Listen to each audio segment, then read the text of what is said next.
Important question series में जो हम आज पढ़ने वाले हैं वो determination of income and employment है। पहला पार्ट हम कर चुके हैं, ये दूसरा पार्ट है।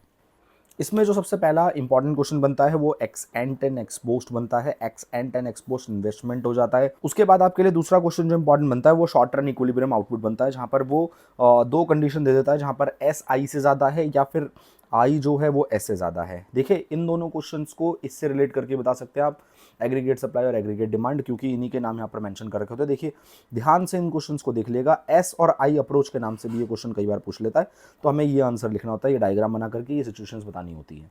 तो ये क्वेश्चन आपका हो गया। उसके बाद आ जाता है अगला क्वेश्चन, इन्वेस्टमेंट मल्टीप्लायर। इसमें पैराडॉक्स ऑफ थ्रिफ्ट कई बार पूछा गया है। पैराडॉक्स ऑफ थ्रिफ्ट के बारे में पढ़ लीजिएगा आप, बिल्कुल अलग से हो जाता है। यहाँ पर देखिए इसका आंसर दे रखा है, ये लिखा हुआ पैराडॉक्स ऑफ थ्रिफ्ट, आप इसे देख करके प्रैक्टिस कर लीजिएगा। ये क्वेश्चन भी कई बार पूछा गया है।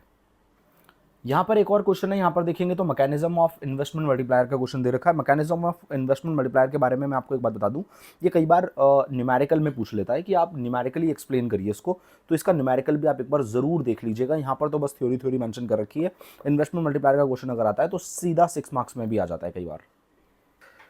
अब इसमें कुछ क्वेश्चन रह गए हैं जो मैं आपको सीधा सीधा दिखा देता हूँ। देखिए जरा, यहाँ पर deficiency of demand and deflationary gap के बारे में पूछ लेता है और कैसे उसे कंट्रोल कर सकते हैं। तो कंट्रोल करने के दो तरीके हैं बच्चे, ध्यान से देखना, ये बहुत इंपॉर्टेंट क्वेश्चन है।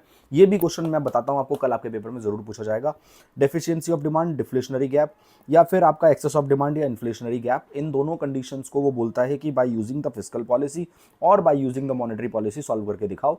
तो या तो मौद्रिक नीति या तो राजकोषीय नीति से इसको कैसे कंट्रोल करते हैं जरूर देख लीजिएगा। याद रखिएगा, डिफ्लेशनरी गैप ये होता है और एक्सेस ऑफ डिमांड में इन्फ्लेशनरी गैप ये होता है।